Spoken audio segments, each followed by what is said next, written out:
Hey guys, welcome back to Paul's Little Forge. We're going to be doing something kind of fun this week. I have this little piece of mystery steel. I'll explain that to you. There is a company called Baker Forge who is renowned for making really high-end Damascus. They do some really cool stuff. And Baker Forge will sometimes sell cut-off pieces by the box full. So I don't use their Damascus for my products because it wouldn't be my product, but I love what they do. So I did buy a box of their cutoffs to use for finger guards, pommels, things like that. I thought that'd be kind of cool. But this piece was in one of those boxes that I got, and I said, you know what, that's enough steel to make a full knife out of. So I'm gonna take this and try to make this out of it. And we'll see how that turns out this week. Hang around, guys. So this is what I have here. I got a piece of spalted birch scales here for the handles. I am going to use this mystery steel. Now we say mystery steel, but we know it's high carbon. So I'm going to treat it just like it's 1095 and we'll see how that turns out. But it is a high carbon steel. Now we do know that for sure. And there may be two different types of steel in here. I am not even sure about that. We're going to make this little everyday carry / hunter knife. We use the word everyday carry a lot, and after 8 years of making knives, I still ain't sure what a damn everyday carry knife is completely, but we use that term a lot. And we'll attach that handle with the Gulso bolts that I like, and we're gonna get started by firing up the forge. And I promise you, no animals will be harmed filming this video.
So got this done, forging.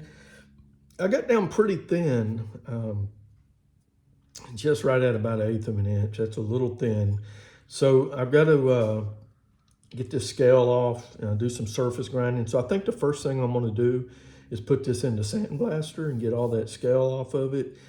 See what kind of surface I have. I'm gonna do a little bit on the surface grinder, but if I got really deep pits anywhere, I'm gonna leave them and let them be happy accidents, and go ahead and just live with those, because as thin as it is, I don't want to take it down too much thinner.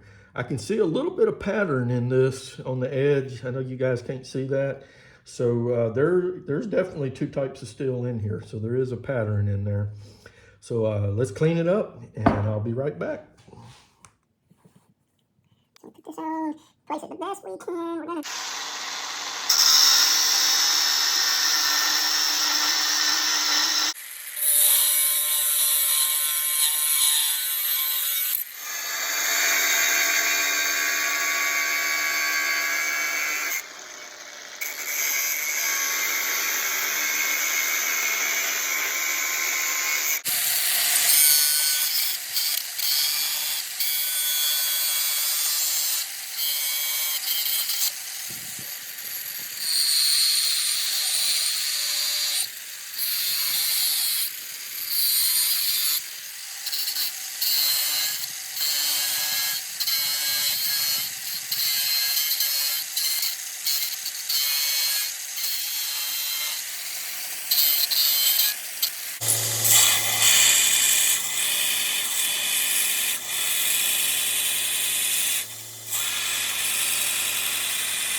We got the sandblasting done.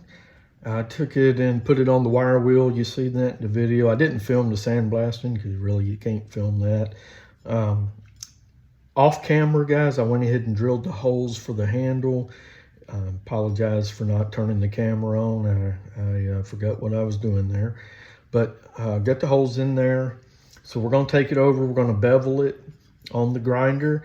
I am going to leave the rough surface just like it came out of the forge. We're not going to clean that up. We are going to bevel this and polish it, but we're going to leave that rough surface, see how that looks when we get all said and done.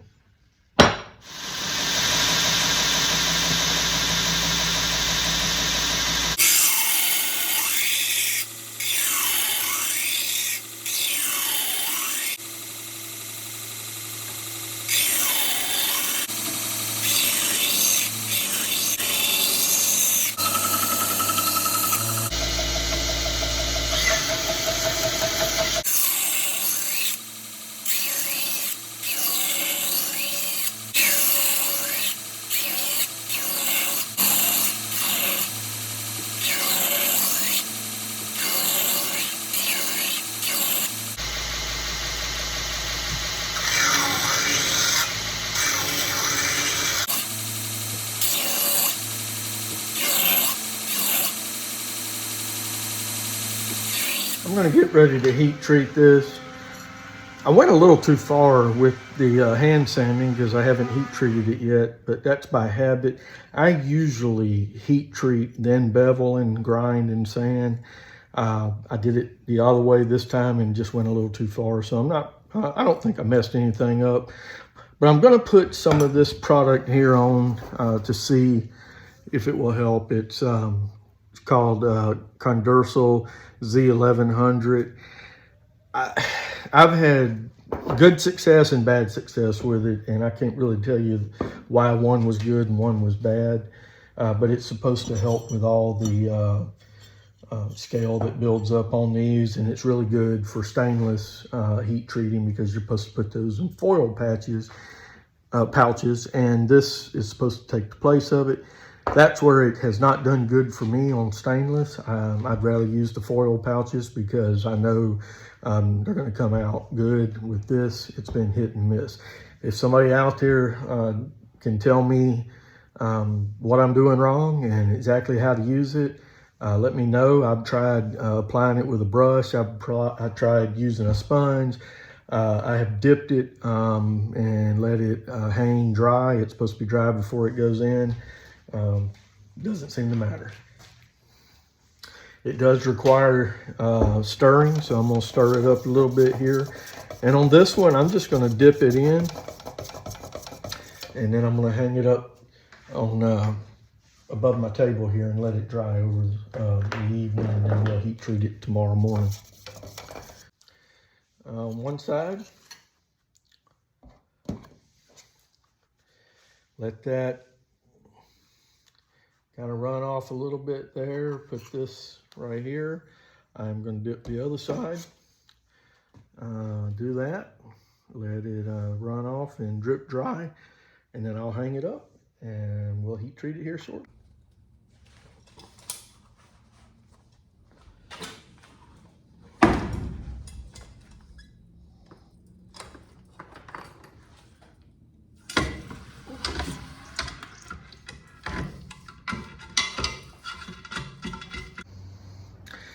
Hey guys, we got this out of the heat treat. Got to have it cleaned up a little bit. The coating I put on there to keep all the scale off actually worked really good on it this time. But it was at a lower heat. It seems like the higher the heat you have to go for your heat treat, the worse that stuff works. But this time it did good. I have a new toy here. This is called a Waterfall Platen, made by Broadbeck Ironworks. That's who my grinder's from. But anyway, I so far love this toy. It saves me a lot of time, and it makes cleaning up this this area right here on the knife much easier than hand sanding.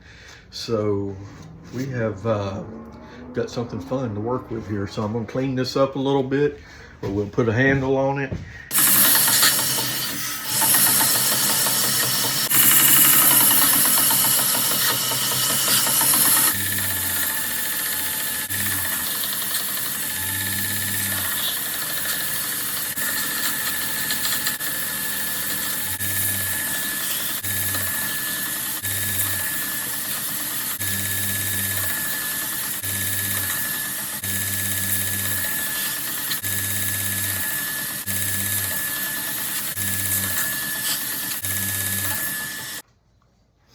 What a time saver, guys. I like this thing. That just probably saved me many minutes of hand sanding, probably up to an hour.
So I'm gonna do that about 3 or 4 more times. I won't bore you with the video. So it's hand sanding time. This is the most work of making any knife, but I will tell you, having that new waterfall platen that you saw a little earlier has saved a lot of time in this process by cleaning up this area in here for me and just cleaning up the whole knife.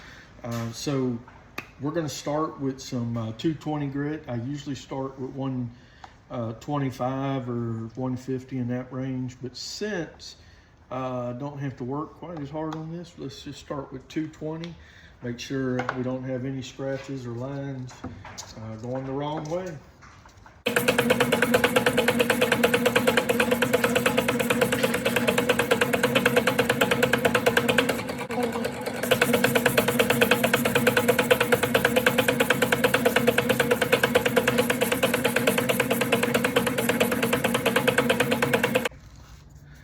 Got some 1,000 on here now. Well, I already did it with the reciprocating table. I'm just pulling everything straight out because when the reciprocating table is going back and forth, you could get little, what looks like Velcro circles on here, and you don't want that. So if you just pull everything straight, get all those little back and forth marks out of there, and get that thing looking good.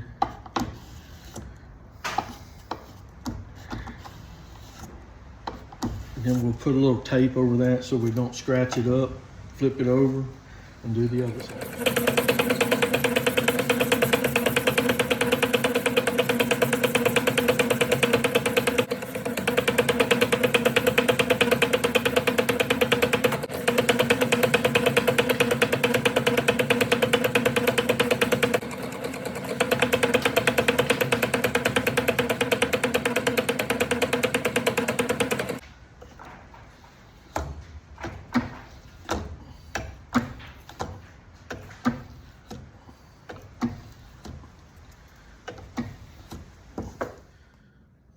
There's my hand sanding job. I'm gonna pour a little bit of water on this, some distilled water like always, and then I'm gonna drop it in the gator piss. We're using gator piss this time. It's a product made by Baker Forge. I figured we'd use that since this steel I'm using was an end cut from Baker Forge. Poured some water on it. Let's stick it in here and let's come back in about 10 minutes and take a look at it and see if we like it or if we don't. See what we got.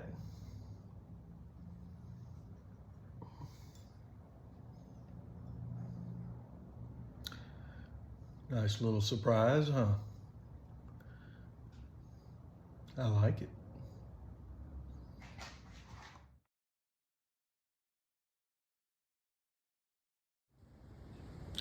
Well, I'm pretty happy with this project, guys. We had a piece of mystery steel, had no idea what that pattern was going to be, and that was pretty cool. I left it rough. I did not hand sand the top there, the spline, because I just wanted it to look like it was forged, and that's just another unique way of looking at it. And there's that handle. Look at that. Beautiful.